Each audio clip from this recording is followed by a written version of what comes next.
Good morning. Good morning.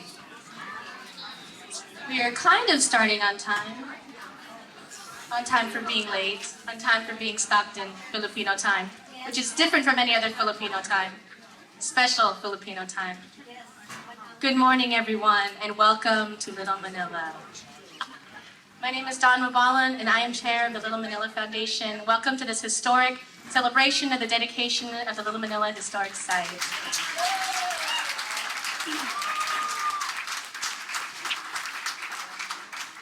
Thank you to so many of you who woke up early today to come out here to celebrate with us. A lot of people said that 10 a.m. was too early, that Filipinos aren't going to wake up that early, but you show right here that you're passionate about your history. You'll wake up at any time in the morning to come here and celebrate with your community. I want to introduce the board of the Little Manila Foundation very quickly because the rest of the day everybody's going to be running around doing things and you may not be able to see the organizing committee for this event. So I want to recognize Dylan Delvo, the vice chair of the Little Manila Foundation, who's right there. I want to recognize Elena Mangajas, the secretary of the Little Manila Foundation. Buster Villa, our treasurer. My Auntie Addie Sugitan, who is a board member, delegate. Florence Gilenthal, also a board member. And Rico, she's back there, Florence Gilenthal. And Rico Reyes, who's down on Lafayette Street getting the area ready for our marker unveiling. My hope with this opening symposium is that as we go down to Lafayette Street and we unveil our banners and our markers, many of you who are not from Stockton, or many of you who don't know the rich history of Filipinos in Stockton, can go to Lafayette Street with a better context of why the Little Manila Historic Site designation happened. And we have a wonderful panel of community members, people that span backgrounds and generations, and we'll talk for a few minutes about their experiences in Little Manila, tell you what it meant to be a Pinay or Pinoy in Stockton from the 1920s up until the 1970s and 1980s here in downtown and here in Stockton. Excuse me? But I'm going to do a quick overview of Filipino-American history in Stockton and show you some pictures and talk about why this Little Manila Historic Site designation was so important. So I'm going to only talk for about hopefully 5 to 10 minutes and let the rest of the time go to our panelists. So I'm going to go over here and do my PowerPoint presentation. I just learned this, I'm very excited. Please. In the late 1920s. And you can already see scores of Filipinos lining the streets, lining El Dorado Street, which was called, in Riz Raimundo's words, I'm not sure if she's here, the Filipino Freeway. One of the reasons why so many people came to Stockton is because an initial wave of labor migration from Hawaii and coming right from the Philippines came to Stockton because they were looking for work. People came in here to be educated, but they found that they had to find jobs. And because Stockton could provide agricultural work year-round, with asparagus, with grapes, with pruning, with celery, with a whole range of crops, Filipinos started coming here in the late 1920s. Then they started sending postcards back home that looked like this. That looked like, look how prosperous we are here in Stockton. Right? This is the one in the white pants is my grandfather, Delphin Boholano. And this picture was taken at Fukui Photo Studio on El Dorado Street. And for many of you, your families have photos taken at this Japanese-American photo studio that was an establishment on El Dorado Street. This is Margarita Balucas and her daughters Feling and Catherine in the 1930s. Margarita Balucas owned a pool hall and the Lafayette lunch counter, and then she eventually sold the Lafayette lunch counter to my grandfather, Ambo Mabalon. This is the Arca extended family in the Stockton area in the 1920s. And you can see how people grouped here in Stockton, not just to find their immediate family, but friends, people from their hometown. And somebody who was from the same province, you may not have known them at all in the Philippines, but here in Stockton, they became your family. That was my me over there. Is that you over here, Mrs. Nicholas? And this is the only crowd that I can show these pictures and people say, that's me. I'm 500 years old and I'm right there. Right? This This is Mrs. Asuncion Guevara Nicholas. Can you leave your hand right here?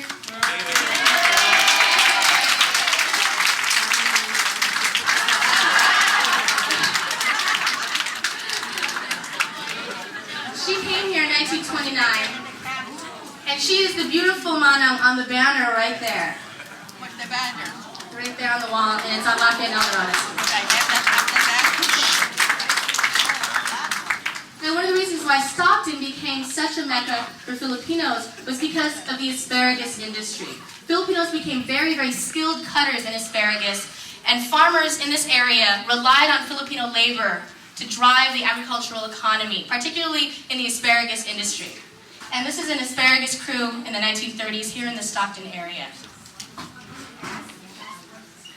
This is sugar beets here in Stockton in 1933. Can everyone see?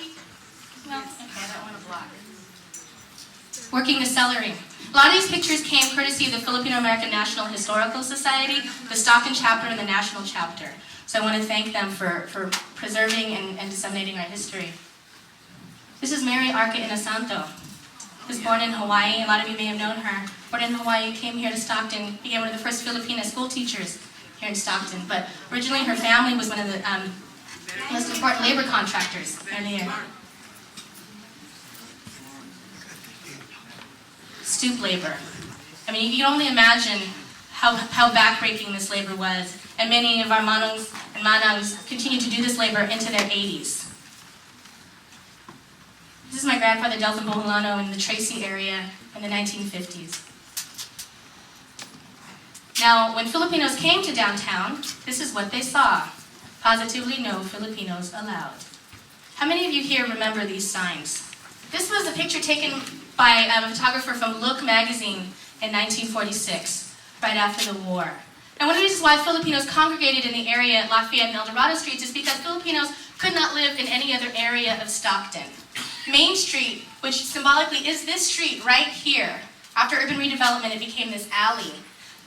Old-timer Pinoys and Pinays remember that police were at Main Street to beat Filipinos who tried to cross over into the north side of town, right? Many of you remember that. A lot of brutality and a lot of intense racism against Filipinos here in Stockton, where Filipinos were pushed off of the street, Filipinos were called monkeys, Filipinos were beaten, unable to vote, unable to marry outside of their race, unable to buy land, and barred from citizenship.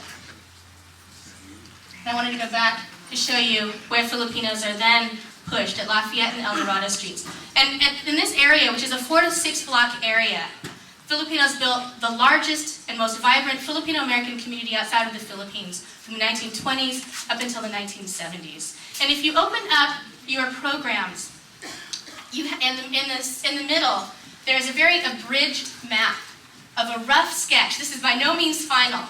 This is just going through old city phone books and oral histories of what Little Manila used to look like from the 1920s up until the 1970s. And I wanted to ask all of you, many of you have looked at the program and said, well, my business is not here. I don't remember this being this way, or this was something that was here. We definitely need these memories, and we definitely want you to let Fonz know and then let us know where your businesses were so we can try to recreate and reconstruct what Little Manila used to look like. This is Carlos Bulasan. Many of you who've taken Filipino-American Studies or Asian American Studies classes, and many have read his book, America's in the Heart. One thing with Stockton is that you'll find this crowd, many people in this room knew Carlos Bulasan, right? Yeah. Because he used to live in Stockton many times at 110 El Dorado Street. Now, in his book, America's in the Heart, Carlos talks about coming to Stockton and getting off of the train and asking people, where am I going to find my countrymen? And they told him, go to El Dorado Street. And he devotes parts of his book, America's in the Heart, about talking about Filipino-American history in Stockton.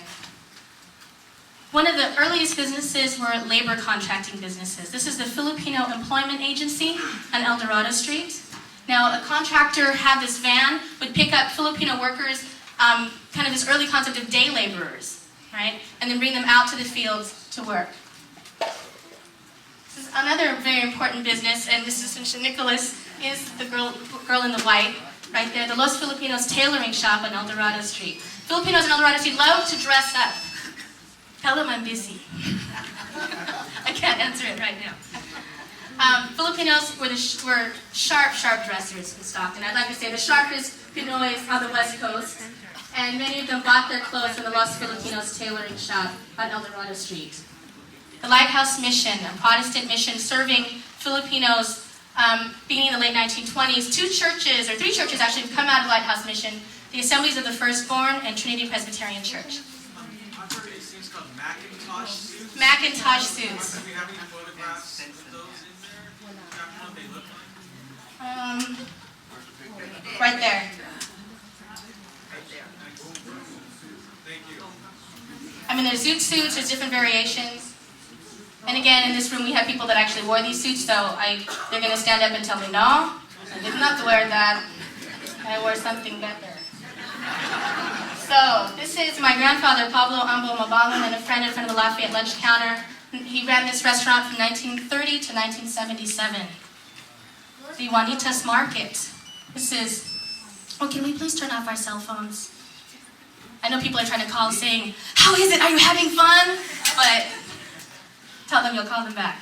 Okay, Cyril Dodoy Juanitas in front of the Juanitas Market, one of the many businesses, Little Manila. Yes, sir.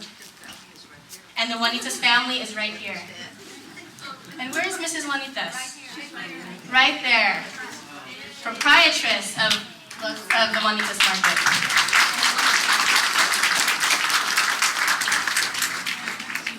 The Liwanag family, who owned the Manila service station on Lafayette Street. Helen Liwanag is right here. 89 years old. I told her that she doesn't look more than 70 and she's trying to get in the VIP section. The New Deal Barber Shop. Is Mrs. Carmen Saldivar here and Fernando here? The family owned one of the many barber shops in Little Manila. This is Angelina Bantulia Magdael in her work uniform at the Filipino Soda Fountain, late 1930s, El Dorado Street. So Filipinos owned a range of businesses: soda fountains, clothing stores, dry cleaning, gas stations, grocery stores, pool halls, recreation centers. Here Pinoy's a few blocks away at City Hall, the 1930s, a really great picture. You asked about Macintosh suits. Here's another great picture of these really great suits and hats. And you would be rare to find a Pinoy who would not be wearing a hat on El Dorado Street, right? Very dressed up all the time. And that's how people ask, well, how can you tell a Manong from a more recent immigrant who is also of that same age? And I said, well, look at how the Manong and the Manong dress, right? It's usually with a hat and always with a suit. This is the Juanitas family. This is from their album in the 1920s, right? This is Ascension Guevara Nicolas, the photo we used for the banner. Rizal Day Queen candidate 1930. Did you win? You won, huh? Good.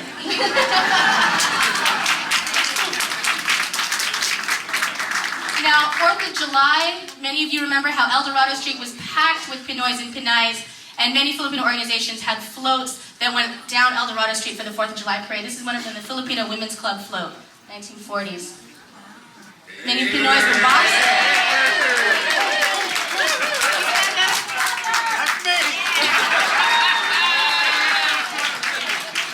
Rosario Sleepy Caballero. Pinoys would come from all over the state to come to Stockton on the weekends for the boxing at Civic Auditorium, right? Beautiful eyes.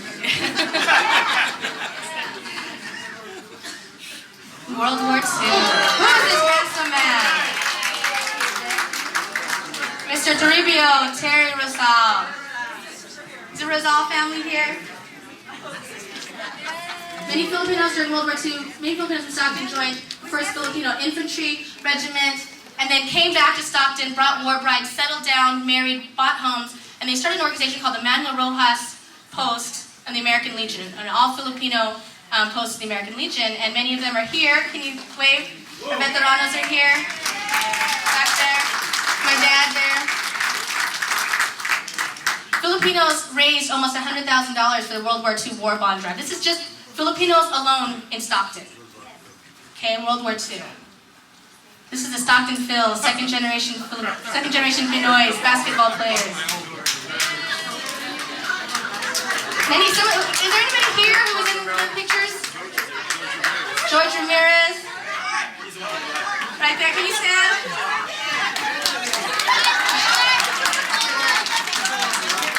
The one on the right. second and third generation Pinoys and Pinoys playing basketball, softball, tennis, like the Filipina Athletic Club. And many of you here participated in these tournaments, right? This is my mom and my uncle at Lafayette lunch counter. And I use this picture to talk about the baby boom that starts to happen after World War II. Many of the Manongs have brought back war brides, they begin having children, they buy homes outside of Little Manila, on the south side. How many of you are here from the south side of Stockton? Yay! Jefferson Street.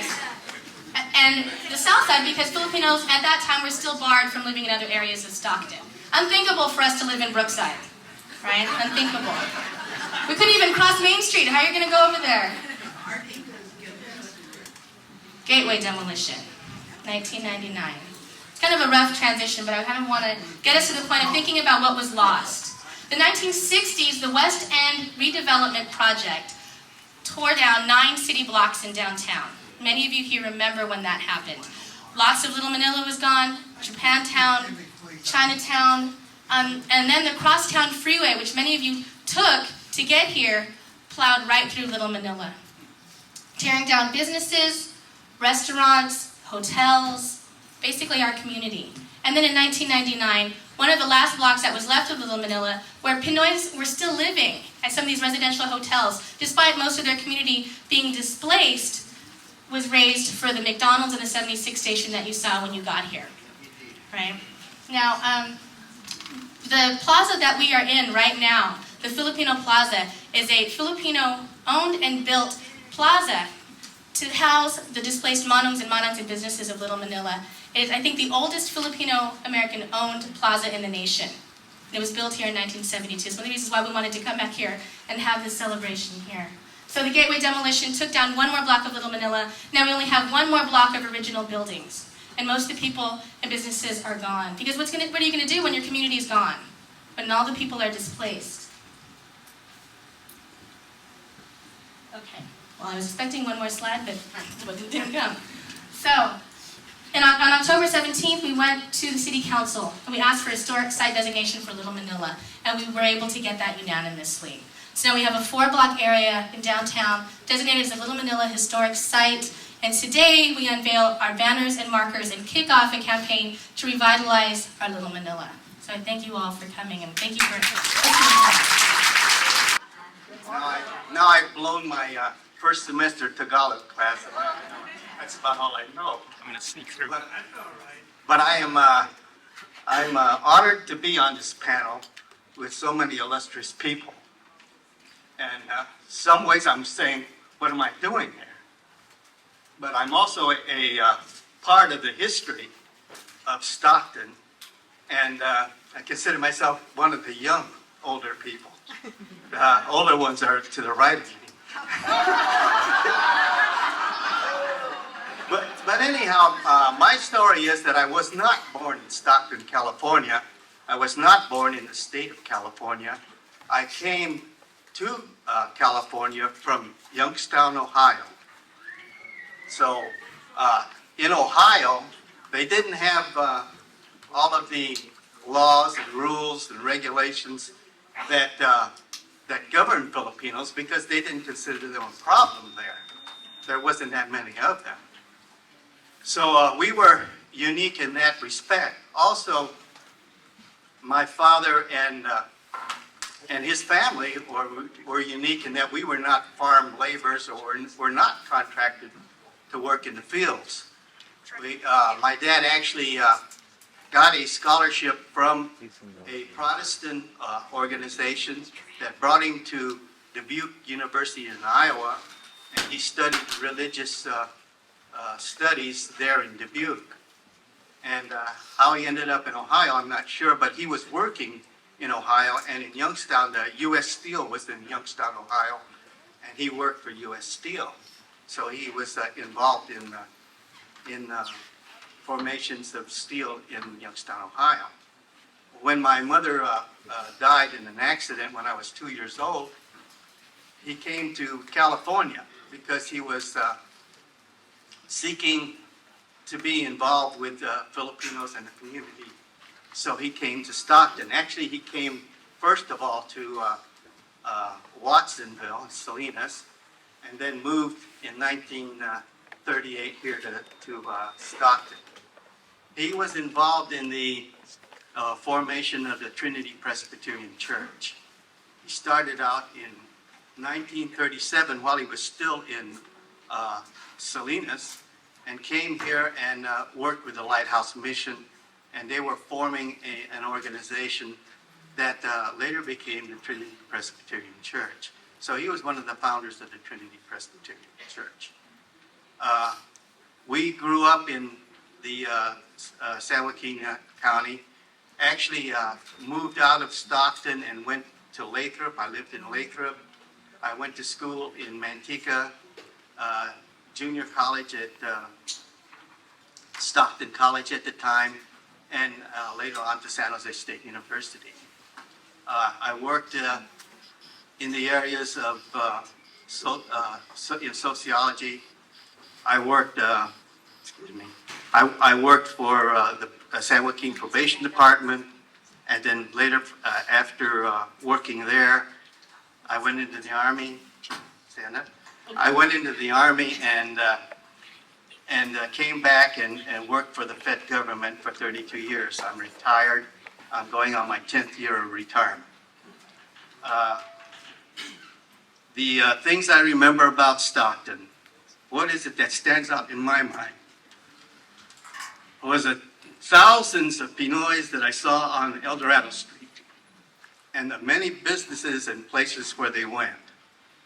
When we came in, usually from the farm, it was a big thing. Saturday was our big day. We would come in to town.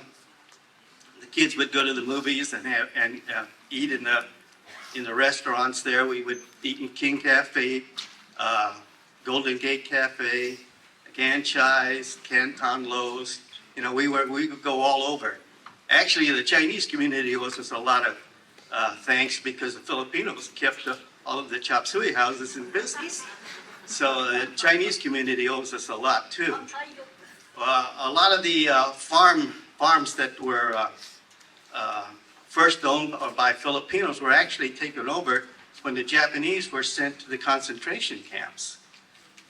I don't know what the polite word is for concentration camp, but that's where the Japanese went. So they ended up really, during World War II, running a lot of the farms that were owned by the Japanese that they later bought. And as a result of that, that was their first leg up, owning the properties and getting a chance to be a part of the community, a solid part of the community. Their involvement in farming has been all the way back to the 1920s, when they worked as contract laborers, and usually it was for a 3-year contract. And they worked out in the islands, and if you can imagine, back in the 30s, or even in the early 20s, there were no heavy industries, there were no conveyor belts, there were no forklift trucks. My first memories of the farm are actually seeing the old Pinoys hooking up horses. And I remember that the sleds actually were a sled that they dragged through the fields when they were cutting asparagus. And just to see these guys, do their work, it was a team effort. Everybody, it was a organization in which all of the workers shared, each had a share, and everyone, did his job, whether you were the sled boy or the cutter or the packer. Even the cook got his share. So we had the whole business, what we called whole business, and we contracted and did our work. I worked in asparagus out in Roberts Island. I cut grapes in Arvin, Delano, Fresno, Sangier. We were a mobile and moving organization that contracted to do different things, and I worked for a contractor who was Ilocano, because my dad was Ilocano, and of course all the Ilocanos stuck together, all the Visayans stuck together. There weren't that many Tagalogs because they didn't work.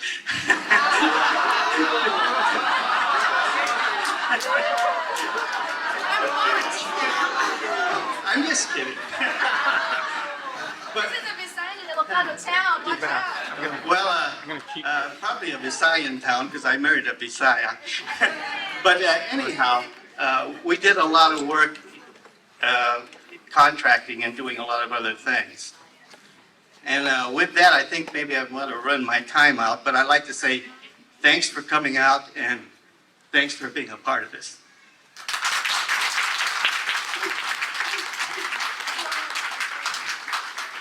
Hi, I'm Virgie Rugnow Townsend. I'm a third generation of the Morello Bantel family. I can stay in this town because I'm Tagalog, Visayan, Ilocano. Anyway, my memories of El Dorado Street was our family was Trinity Presbyterian Church. We did everything.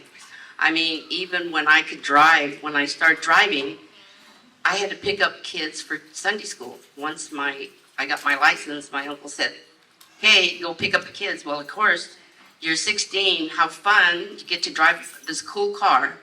And what's so neat about it is now, when I come back to town, because I live in San Jose, some of the adults now, the younger adults, come up to me and say, remember you used to pick me up for church?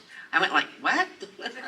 But anyway, coming back to Stockton and remembering El Dorado brings back really great memories. I had a great childhood. Even though I was from a single family, my mother's side of the family, the Bantels, just made it seem like, we're family. So after church, we would go to Ambo's. I never forgot that because that was the best food. And what was so impressive to me was that we never had to order. Everything was there already for us. So, we did that. We'd go to church, and then we'd go to Ambo's.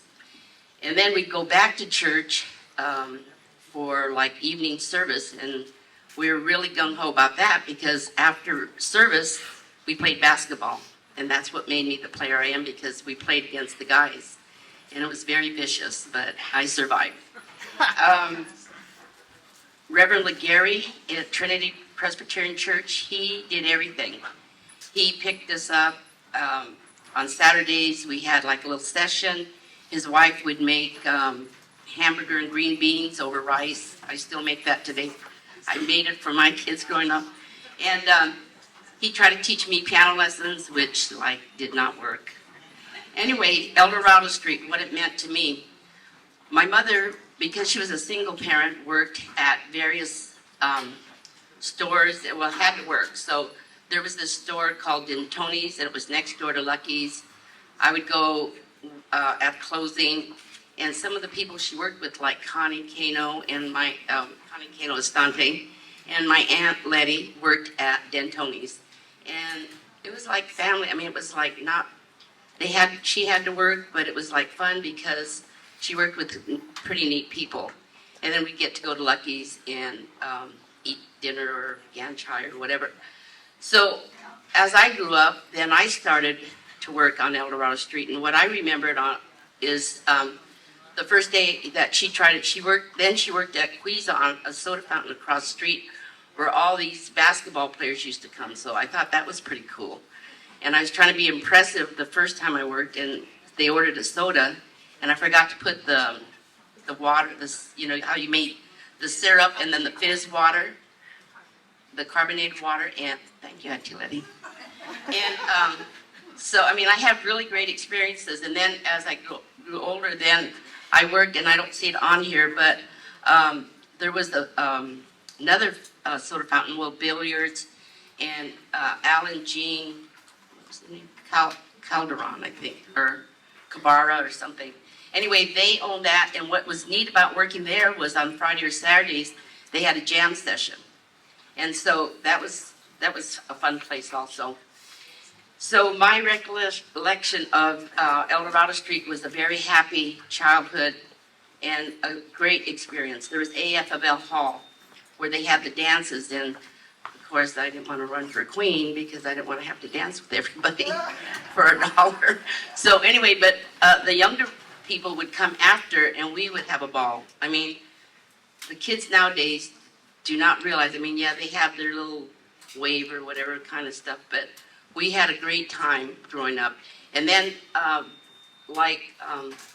said about the Phils, there was the Phillettes, and we would meet, and then it was only $5 a person to go play in a tournament. And of course, we wanted to play because after the tournament, there was a dance. You got to meet the guys from Livingston and San Jose, which was a mistake because that's how I met my husband. But oh well. Anyway, besides that, and there was volleyball tournaments and stuff like that. But one of the things I remember, and when I go back to school, they would have. Excuse me, Virgie. We have those original fillets here. Oh, we have two of the original fillets here. And what? On the back. So anyway, the Queen contest, when they had that parade they were talking about, there weren't very many Filipino young ladies. So once in a while you would have a Caucasian or Hispanic, and I used to get it at school from my friends. They'd say, "What was Miss Rizal? She is like Caucasian." In Spanish, I said, "Well, she sold the most tickets. Hello." Anyway, so those are my recollection of El Dorado. But now I have to tell you about my dad's side, the Ilocano, the bad side. My dad would take us, well, God love him, he was great. But everybody in Stockton knew him because he was a big gambler in chicken fights. And we loved going to the chicken fights because when they won, we got quarters, Biko, hard-boiled eggs. I mean, like, it was fun. But when they lost, oh, Lord, those chickens, you had to cook them for a month. But, you know, he was great, and that side, El Cano side, was gambling, chicken fights. But I never knew they were illegal. Until one time, the cops came and they said, "Run." I said, "Where are we running?" They were jumping in the river and stuff, and I was like, and then they knew my dad, and so like, why are you running? They know my dad. Oh. Anyway, thank goodness, everybody's glad he took it to Delano, and they have 24 hours there, but he passed away. But you know what, it was like really a great time growing up at that time. And the kids nowadays, you know, you don't know what you miss. I mean, we didn't have to spend a lot of money and to have fun. I mean, we just hung out. We had clubs and went to tournaments for, you know, real cheap. And I wish that a lot of you could experience that. And you know what? My grandkids are green-eyed, blonde hair, and probably a lot of yours are, but they're really glad to be Filipinos. And thank goodness for Fonz, because I'm able to share a lot of my experiences, and I make sure I talk to them about it. And one day, this is the last thing I'm going to say, my granddaughter, who has green eyes and kind of brunette hair, wore a TGIF t-shirt to school, which says, "Thank God I'm Filipino." So her friend, who's Portuguese, came up to her and she said, "Alyssa, what is a Filipino?" And she goes, "Duh, you're looking at one."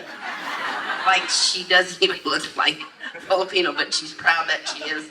And they all do reports on the Philippines, just because then I'll make Biko and Maruya for them. So they always say, "Do the Philippines so your grandma can make something."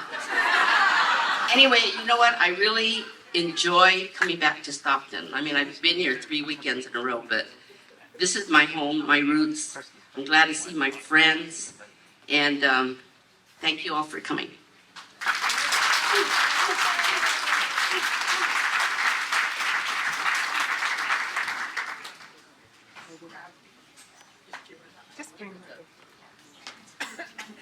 Can you sing that?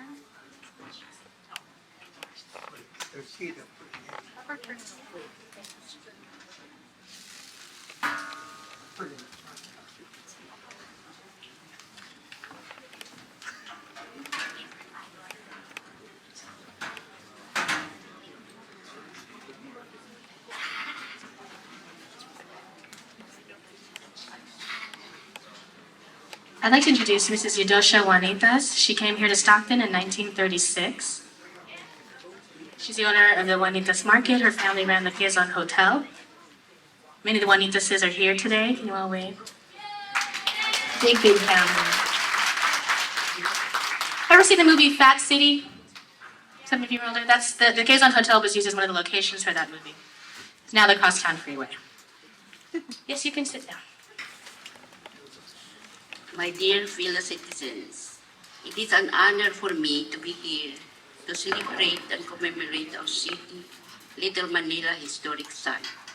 I was born in a small town, Antique, in the Philippines.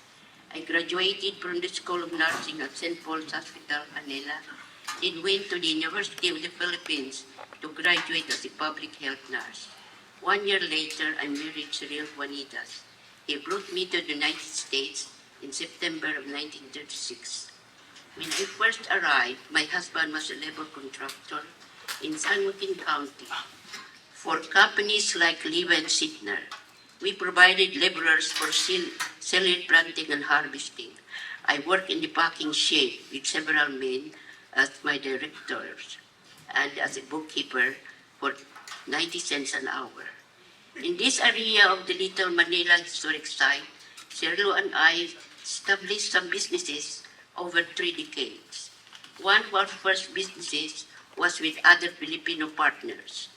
At 342 South El Dorado Street, we purchased the El Dorado Market and later the Juanitas Market on the east side of the street. The Bataan Hotel was on the northeast corner of Lafayette and El Dorado. This is where Cirilo and Johnny Latusa were partners, with 2 American attorneys ran a gambling room under the hotel. I got my cosmetic license at Snyder's Vocational School on Lafayette Street near Sutter Street. Segundo Reyes and I had our own beauty shop. In 1945, my husband ran the Quezon Hotel at 228 South El Dorado Street. He rented the 80 rooms. The rate ranged from $1 to $1.25, $1.50 per night. He ran it for several years until it was decided by the city to build a highway through it. My husband purchased a bar at the corner of American Street and Market Street. Cirilo's Cocktails has been open for business since 1969, but was sold 10 years later. My family and I will cherish this day as we remember the founding members of Little Manila here in the hometown of Stockton. Thank you to the city of Stockton for this great city and this historic site. And for the last, I have a little poem that I have learned when I was young. Be true to the highest your mind can conceive. Be true to the noblest and best. Let your life be the witness of what you believe, and unto God leave all the rest. Thank you.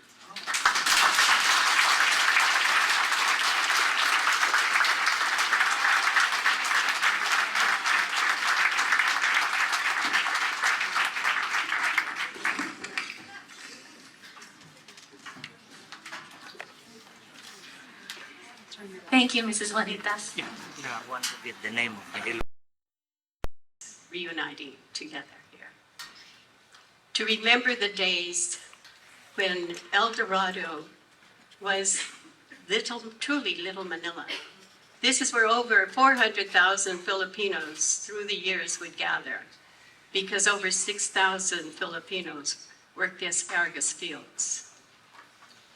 Just a few days ago, I was told exactly what I was supposed to say here or talk about. And I thought, oh my, what do I remember about El Dorado Street? And as I thought back, I thought, well, there are many things that happened here. Filipino town was truly a group of Filipinos away from their home, far across the ocean. My mother had such compassion, and my father, about the feeling of these Filipinos who left their home to find a better life, education, work, and so forth. But they came in the late 20s, early 30s, and depression had already set in this country. So besides prejudice, they couldn't find good work, especially if they had degrees. They weren't hired in the offices, in the schools, and, other such positions. So they ended up making an honest living on the farms. You know, the asparagus grower had said that if the Filipino no longer could cut asparagus, their business would die. And I had a talk about Filipinos, what they contributed here to the seminar of Stockton Leadership last month. And one of the things I believe is true, Filipinos were excellent asparagus cutters because no one else could cut it like the Filipino. Because after all, it's truly stoop labor. And because the Filipinos' height, they were best ones to cut asparagus. They didn't have far to stoop, you know? They bent over and they could really cut that asparagus really, really fast. I was told also, and I think if anyone ever really wanted to go out to the asparagus fields and watch the asparagus grow, you could see that asparagus coming up. And the sun shines, and you see that asparagus blade coming up out of the ground. Now, where did the Filipino go after he left the farm? When he was through with his day's work, they had no home. They had the barracks, the caboose that they lived in. There were old freight trains that were converted into their dormitories, so to speak. So they came to town. Where could they go in downtown Stockton? They weren't allowed in many of the recreational places. The one bowling alley that I remember in the 30s and early 40s was right there on the corner of Channel and Hunter Street. And no Filipinos were allowed there. So they couldn't go bowling. How many movies could they see when there were some movies that didn't allow them in?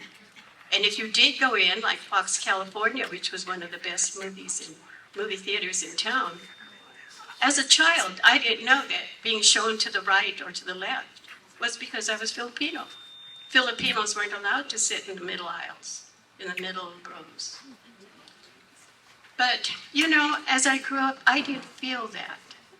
I think my mother protected us from the feeling of the prejudice. She made us feel proud of our culture, of our background, our history.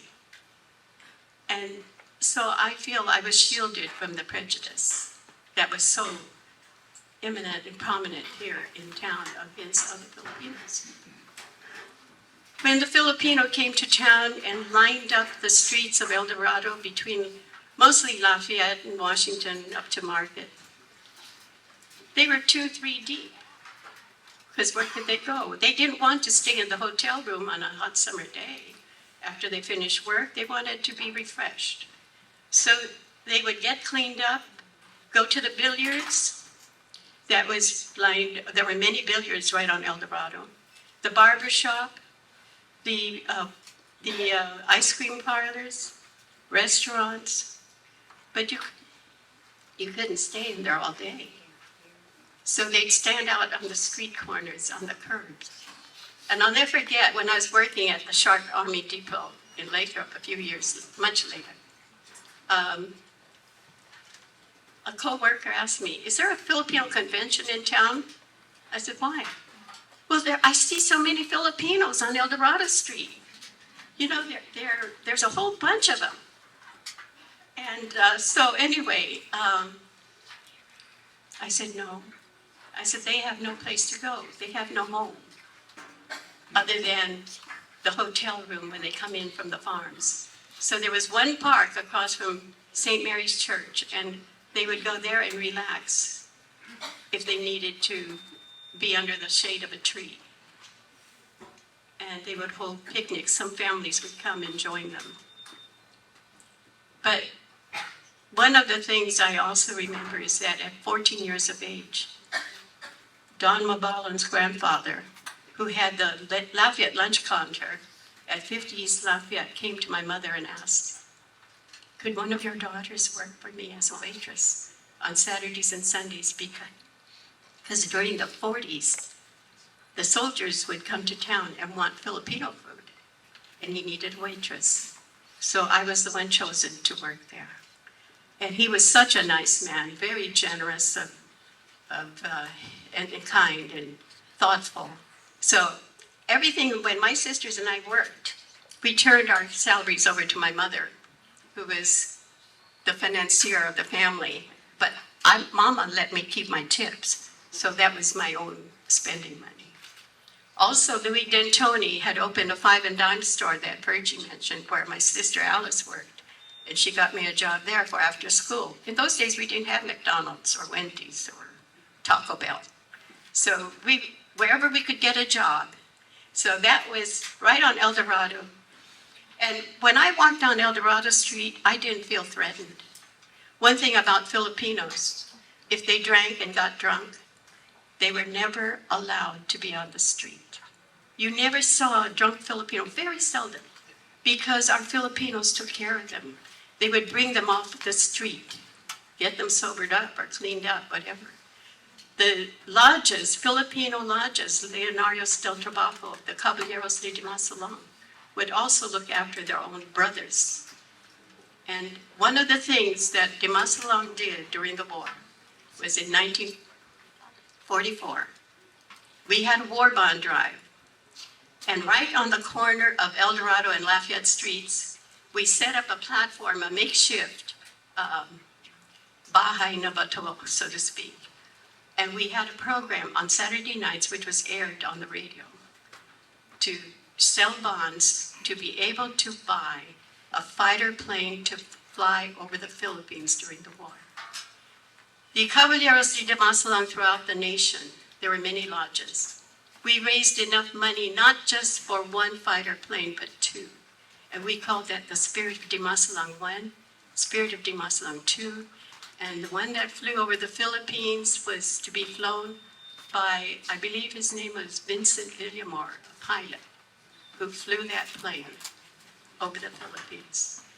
Today, I don't know where the remnants or any part of those planes are, but I understand the members of the Dimasalang a few years ago were trying to find out where we could get some replica or a remembrance of that time.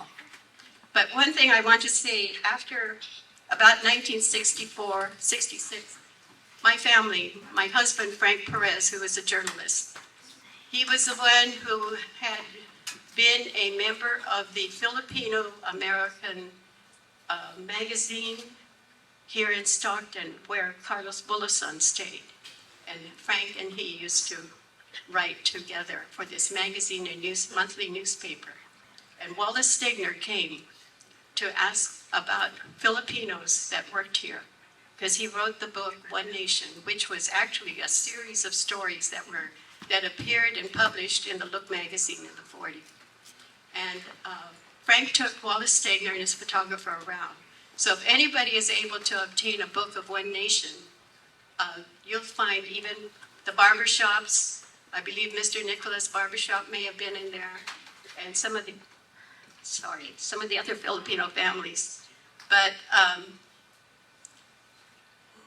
that is when I met my husband, Frank Perez. He asked if there were Filipino families here in town, and so the friends there at the magazine brought him to our home. And my mother and my father fell in love with him. And I guess eventually I did, because we've been married over 51 years now. I do want to say that, by the way, my flower girl is here in the front row. Maria Alamet Lamar. I'm sorry, Fabianar.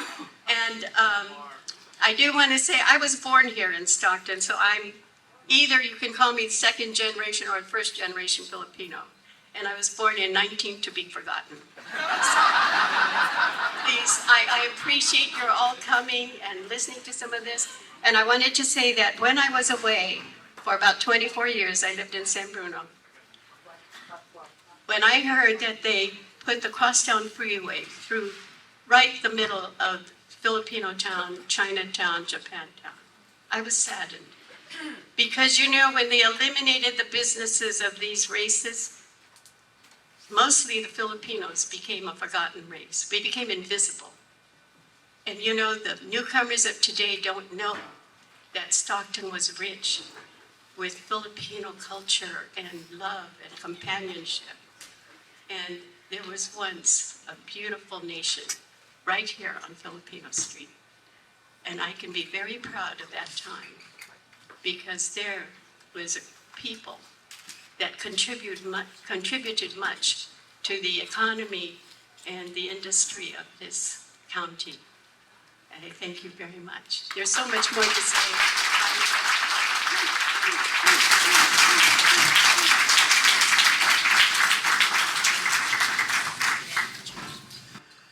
My name is Anita Navalta Bautista. And my father was an Ilocano. I was born at the French Camp, San Joaquin County General Hospital. We lived in Stockton at the very beginning. We moved out to the Delta. We lived in Frank's Track, and that's near Brentwood and Oakley and Byron. Of course, now it's underwater. But we did move back. We did move to Oakley, where I went to school in the early years. And after that, we moved back to Stockton, and we lived with the Ribberells. There were 6 of us and 6 of them. So all of us had our own little jobs to do. I was the one chosen to do the laundry and ironing. Oh, I hated that. So I would take you know how you used to take the bowl of water and you sprinkle the clothes? I used to soak the clothes. I would let them sit in the summer day and they would mold. I got fired from my job. I ended up being the cook. We had these big giant pots of pinto beans. And we had seasoning. We used comino, we used oregano. And that was our meal. In those days, I mean, it was in the 1940s, and World War II was there. We had food rationing, all these kids living in this household. And it was really rough, but we had such a great time. Adele was a real devoted family person. She helped us kids. I don't know how many else, everybody else's kids too. But from there, my father decided we needed to have our own home, so we moved to Lathrop. My father bought an old Victorian. In fact, there were 3 of them. He bought the 3 for $3,000. At that time, that was a lot of money, but my father's brother and he got together and they bought the homes. So we lived in Lathrop, I think until about 1980. The family lived there. We were the only Filipino, mestizo Filipino family in the area, except for the Acobas who lived outside of Lathrop. My mother was born in Mexico, but for all intents and purposes, she was white. She had reddish blonde hair and green eyes. My father met her in Arizona, and I don't remember exactly what town it was, but they couldn't get married because of the anti-miscegenation laws. And for years and years and years, they fought trying to keep Filipinos from marrying whites. At first, they tried to designate them as Mongolians, but they couldn't make that stick because when they designated that law, that was when the Chinese came. So it meant only the Chinese. So more laws were made in California to try to discriminate against the Filipinos. They fought the law. Then they designated them Malayans. This is what we're going to do. We're going to get them as Malayans. So then, once again, they were restricted from marrying whites. Back in 1948, there was a case of a black man and a white woman who wanted to get married, and they fought the law. And their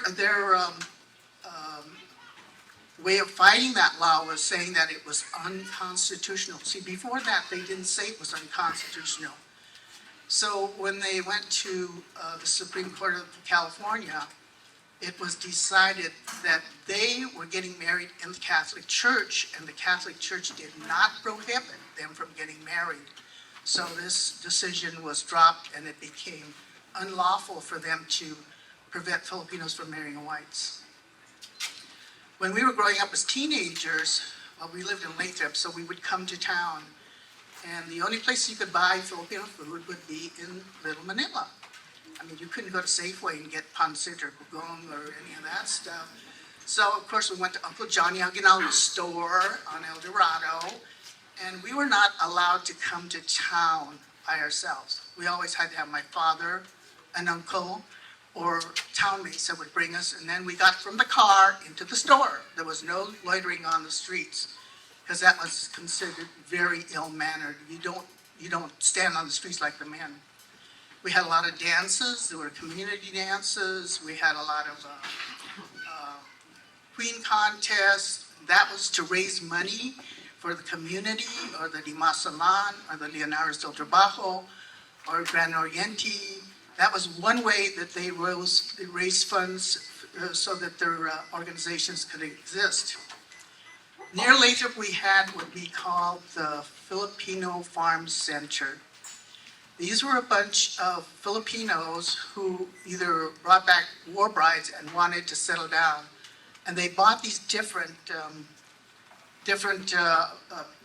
plots of land, and they grew their own vegetables and lived their life by taking care of themselves and raising their families. They got together and made this Filipino Farm Center.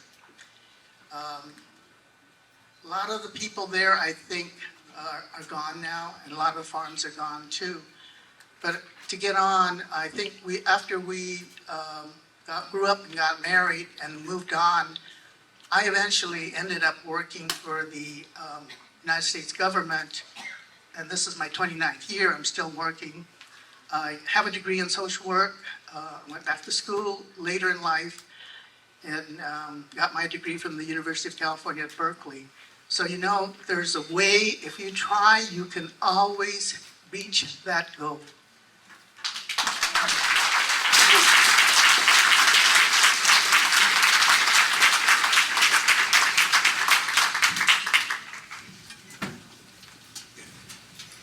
Hi, my name's Jerry Polar Sr. And by the way, there's a Jerry Polar Jr. He's a much better looking guy. And my son just retired 30 years with Pacific Telephone. I'm that group, you know, you can say the sons of the original Manongs. I've said to Don Malabon in the past, we're sort of a lost generation, my group. You can say I'm too young to really say I was part of the Manongs, but I'm much too old to forget. Some of us born in this country, and some of you know them, never been to the Philippines, or 90-year-old Filipino kids born here in California. And I say that all of us came from such beautiful heritage. The older we get, I know personally, the more we appreciate it. And I never really knew how this would apply to me after I left Stockton over 50 years ago. I was cutting asparagus out here in Roberts Island. John Brad, Manuel, Marsigan, and things were really bad, very bad, and I was trying to go to law school.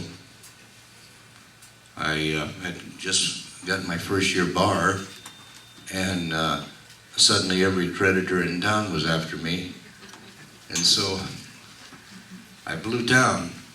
I blew down with a guy by the name of John Fernandez. He's the brother of Dolores Huerta, and there was one other person. All I know is we we left Stockton. And that's been such a common thing. What happened to all of the second generation kids, I call them, that left Stockton? Where are they now?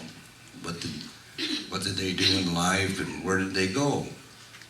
Because they too were suffering the discrimination. It was just unbelievable. There was, if a guy got a job at J.C. Penney's sweeping the floors, the first thing that your uncles would tell you, he's got a steady job. And there weren't too many of those open to us. I know that to break away from that, I tried with the Stockton Police Department, and I got a notice a week later that I didn't have the IQ to be a patrolman. I just couldn't believe that. And so when I left town, I didn't have any more funds, to pursue my law. I had a wife and 2 beautiful children, another child on the way. And by the way, Ellie and I, Eleanor and Cabo, I was very fortunate in marrying into a family that I could have never made a better selection. My wife has been with me since the beginning. We were one of those groups that we took off 52 years ago. She was 18, I was 19. And I remember everybody was saying, that marriage won't last, the guy's a bum, And I was a bum. I knew every pool hall in town. My buddy Sleepy Caballero will attest to that, and Frank T-Bone. And there's several of you, rest of you are out there who would also attest to that. But I worked at the gas station in the summer of '42 at El Dorado and Lafayette. It'd take me a year to share with you the beautiful experiences I had observing our manons, our basically all single men, maybe 3 or 4 would be married, and the rest of the fellows were bachelors, and somebody's going to do some research on that. In fact, I understand that one of our members, Aunt Marcelo, was doing research on that now, the life of the single bachelor. And as I'm talking, and I won't take too much of your time, I see Donald Manalo there. Donald's been my buddy close to 60 years, and he can attest everything that I say has some truth to it. Anyway, when I left town and I went ahead in school at Sacramento State, and I went down to Southern Cal, I ended up majoring what they call police science, second to being an attorney, going back into the police science bit. And I ended up owning my own detective agency for 30 years. And although I never got rich, I know I had the largest detective agency in Northern California, more men employed out of Sacramento, and we covered 5 western states. And it was funny because conventional law enforcement, although it wasn't open to me in my time, as the years went on by, we contracted with cities and counties in internal services, the conduct of public policemen. And we went into insurance fraud also. The same insurance companies that wouldn't hire me never knew that I represented them for 30 years also. And I can go on and on and on.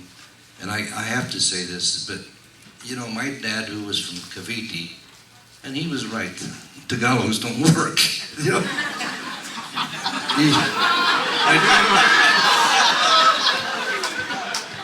Always ended up being the employer, and everywhere he went, he was always the employer after the first 10 years here in America. But Mr. Frank Perez and my dad, Mr. Candelario, Mr. Nicholas, we all came to Stockton about the time World War II started. And I can go on and on and on to say that I'm so proud to say that I came from El Dorado Street. It's been with me all my life. I cannot forget it. In fact, today in our Historical Society of Sacramento, I head up the Speakers Bureau, and we give talks about Filipino-American history in schools and universities, organizations, and I enjoy it so much because El Dorado Street has stuck with me. I just can't shake it. And I've got to say that that lost generation of Filipino kids that I grew up with, I've kept track of them. Most of them are no longer with us, the ones I grew up with. But I'm so proud of every one of them, and I've seen so many accomplishments by all of them. And I say it's because of the tenacity that they developed from their parents, and also from the beautiful mounds that they used to see here on El Dorado Street by the thousands. And I hope someday maybe I can write about it because it's still with me. And I share it with you because it likewise will give you strength. Thank you very much.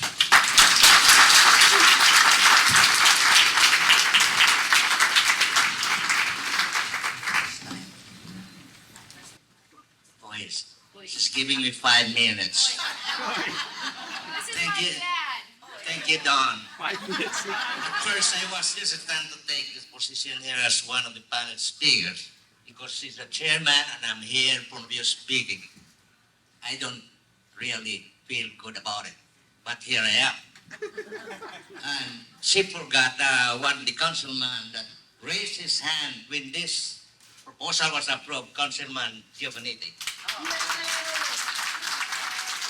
He has been to all the functions of the Filipino-American National Historical Society. And we have a new visitors that came in from Iloilo by the name of Mr. Raylan Herbias. He is the liaison officer of Congressman Raul Gonzalez. I know Herbias, he is Dioscoro. And here's Dr. Tito Doromal and wife nurse Diana Doromal, retired medical legal officer of the Philippine National Police, Iloilo City. Now, comes to my part. When I arrived in 1962, I see a lot of those bunching up at El Dorado on Lafayette Street. But I didn't see any crop. There were no crops then. I know you were surprised why I'm talking about crops. Filipinos like to eat crabs. High in cholesterol. But on the other side, that has a very, very nasty meaning. But we'll still forget about that. Let's talk about coconuts. Take out the cocoa, then the last 3 letters left is nuts. But Filipinos are not nuts. The Filipino is the pride of the Malayan race. It's brown in the outside, but white in the inside.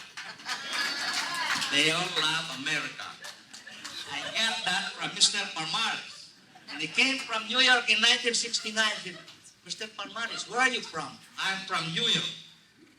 Why are you here in the Filipino community? Yeah, because I am brown in the outside, but white in the inside. How is that? Because the white. Because we are here, mingled with the race, and we are all migrants in this country. So we are brown in the outside, white in the inside. And let's talk about the bamboo. The bamboo is the plant that is very, very resilient. Blowing north, south, east, and west, it still goes along. When it breaks, the old one breaks and looks down at the smaller ones, watch them grow up. That's the nature of the bamboo. And like all of us, all Pinoys here, let's not look forward. Look back to the children, look down at children, watch them grow, teach them the culture of the Filipino, and once and for all, please teach them Tagalog. the founder of this historical society has always, will never forget me. He rode one time with me on our way to San Francisco, and he heard me murmuring, and he still repeated it to my daughter, your father is too critical about the language. I said, while we're on our way to San Francisco on the Grand Oriente Affair, I said, the trouble with these Filipinos here, they pretend to be Filipinos, but they don't know the language.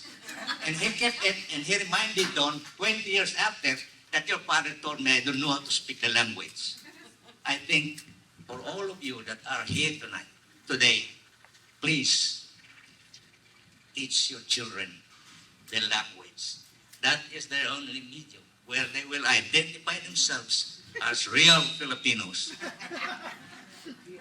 And my observation here when I came is that it's not happening in Stockton.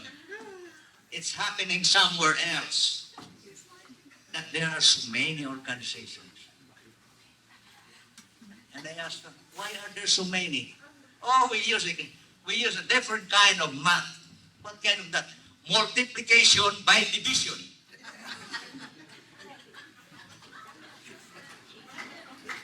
That division is when you have an election and one group is discontented, they separate from you, have another election, and then another induction and goal. So there are two. That is division by multiplication. Okay, thank you. My daughter is prompting me to get up now.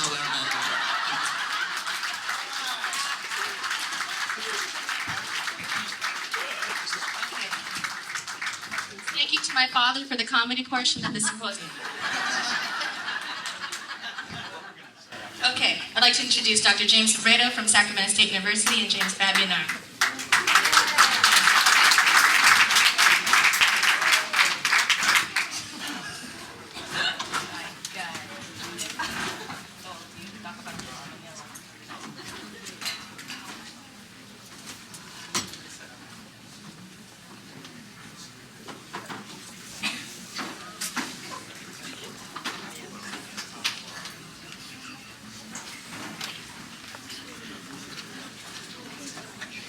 Crying and laughing all together.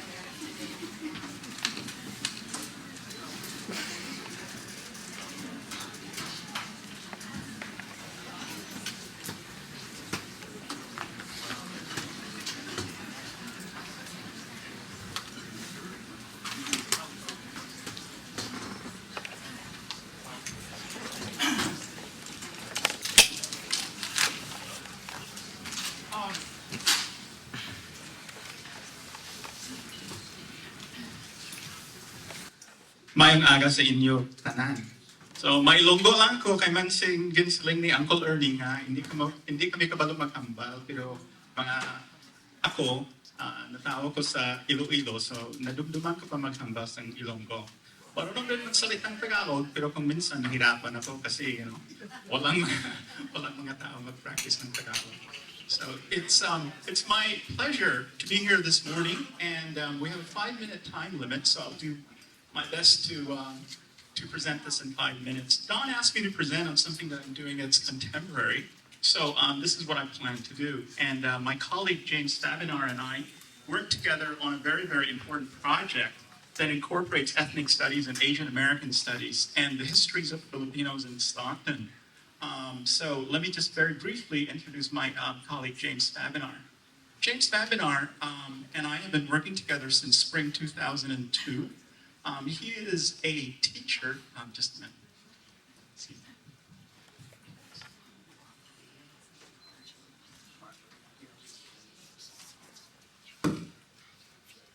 Sorry. Thank you. James Fabianar is a teacher at Hiram Johnson High School. He is a BA in Ethnic Studies and Communications from UC San Diego. And most of all, the reason I'm presenting with James is he and I are more or less local Stockton boys who do some sorts of projects. Thank you very much. Actually, my family is from Stockton. I was born and raised in Sacramento, but as a fourth-generation Filipino-American, and my family is, actually my full name is James Lamar Olamit Fabianar Jr. So So my mother is the flower girl.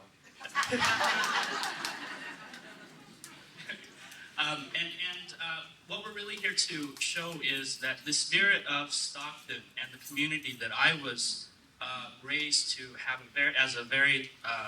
to have a very important sense of pride in has really expanded beyond Stockton into the realm of ethnic studies, into the realm of education, and is going to become a very important part of projects to come. Dr. Sobredo and I have been working on a project with the high school students teaching ethnic studies so that folks understand the histories of their backgrounds. So it's really the Filipinos who are sharing with other folks, and at Hiram Johnson High School, as with most inner city schools in the state of California, of course we meet the needs of all different sorts of Asian, African Americans, Native Americans, Chicanos and Latinos, and as well as European Americans and so on and so forth. So the memories that I was raised with my grandparents and great-grandparents here in California, with the Manungs who would come and give asparagus to my grandparents' home, and to my grandparents' involvement in the lodges. The spirit of this history lives on and on and on and on. Okay? So we're going to go ahead and we're going to talk a little bit about our project. Our project is called Teaching Ethnic Studies at Hiram Johnson, and it's not just about Filipinos, but other ethnic groups. So what I'm going to do is actually get this started. And the star of this program is James Fabinar. Johnson High in Sacramento. Fox 40's Lonnie Wong tells us about a new class designed to reduce tensions and help kids better understand their classmates.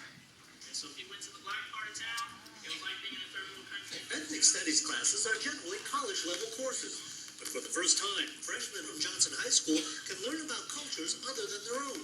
It gives you a bigger view of like your classmates around you. You know about their background. The student body here at Hiram Johnson High School actually reflects California's future. Minorities here are actually in the majority. The school is 30% Asian, 23% Hispanic, and 14% Black. Overcrowding on campus make it ripe for potential conflicts between student groups. Sac State Professor Gregory Mark heads a National Youth Violence Prevention Center. That's one reason he and his ethnic studies students designed the high school course. Kids will appreciate each other more, understand each other more, and hopefully get along better. Teacher James Fabianar is a Johnson grad and believes the new class is a good fit for the school. He says it's by no means a white bashing class because European cultures will also be studied. Everybody at one point, for the most part, immigrated under different circumstances. But they face similar challenges. Students seem to get into a class that makes a personal connection. We know it's working when the kids are engaged in the curriculum, when they see themselves represented in the curriculum. Another benefit, Sac State students help teach the class. Dia Nelson has high hopes for the class she helped develop. Hopefully it will be mandatory for all schools in the district, and that each grade will be able to take this class. In Sacramento, Lonnie Wong, Fox 40 News. So one thing that I think is really powerful about what we're doing is we're finally, taking the stories and our experience here in Stockton and pretty much bringing it at an institutional level. Our students, under the supervision of James Fabinar, also conducted a ethnic studies research methods course, which is taught by Dr. Greg Mark. And then we conducted a community research survey, which ended up funding Hiram Johnson for $9 million. And so part of this grant is going to be used to incorporate the stories of Filipinos in the classroom.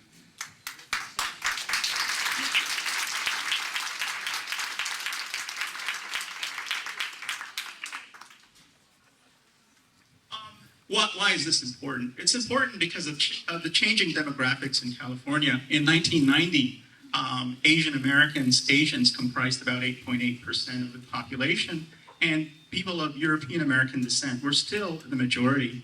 Of course, in the year 2000, we find a very important change. Now, folks of European American descent as a collective comprise the minority, and in fact, Asian Americans, Hispanics, African Americans now have a very small numerical percentage, also majority in California. And it is within this light that I think Don's project is really important, because it kind of shows that, we're moving on to the new direction. We've got critical mass, and of course the challenge is us, for us to put it really together and take responsibility for the project. In the classroom, we have undergraduates that serve as mentors, okay? And a lot of the model for how we set up the project really comes from those values and traditions that originated with Stockton in California, originated with the notion that your family is not necessarily those people who you are directly related to, but they are people of all different backgrounds that you share commonality with. And so we have, from the very top, we have professors such as Dr. Sabrito, who mentor folks like myself and other undergraduates. We have undergraduates that are working directly with our 9th grade and 12th grade students. We have 12th graders that are serving as teaching assistants. And a lot of this model comes directly from the values and the traditions of this very place in Stockton, California. Okay. Thank you very much.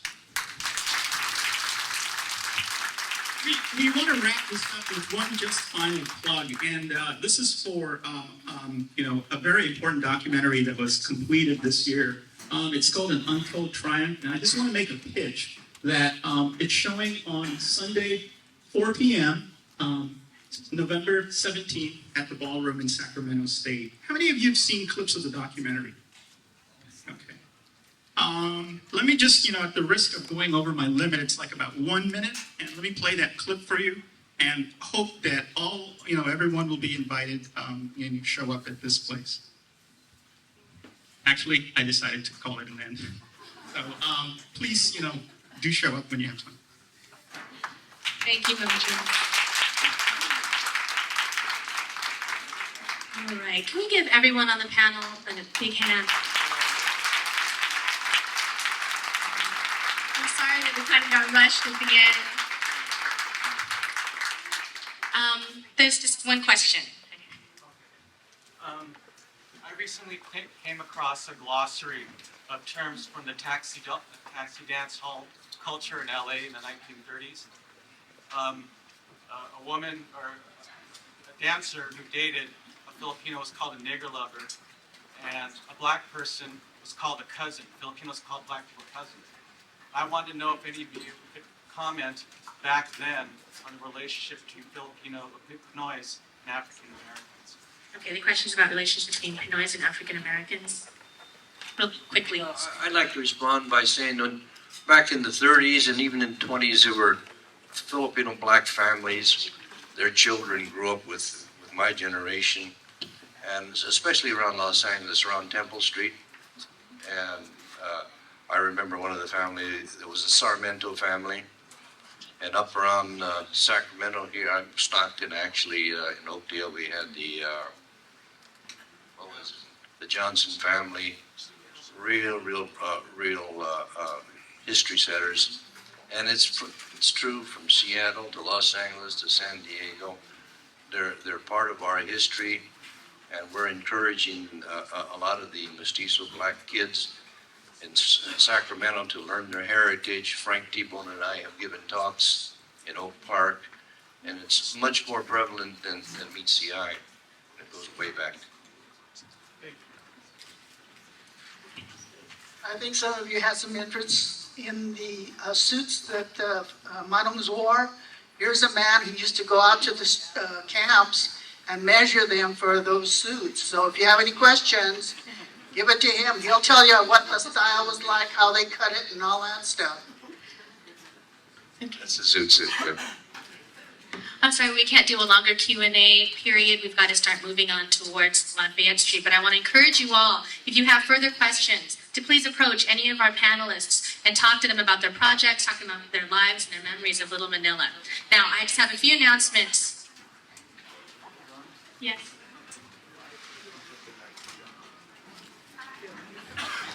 We have announcements here. Okay. We have the downtown stroller clean air trolleys that are leaving every 8 to 10 minutes right here by the plaza. The volunteers, we're trying to wait for the first trolley to figure out where exactly it's going to stop. So it's be here at Main and El Dorado to bring this, particularly if you don't want to walk down there, if you have trouble walking, seniors, people with wheelchairs, people who also just want to take a really fun ride down to Lafayette, El Dorado, and Hunter. Okay, so we're going to be there. We're starting the ceremony for the unveiling at 12 o'clock sharp.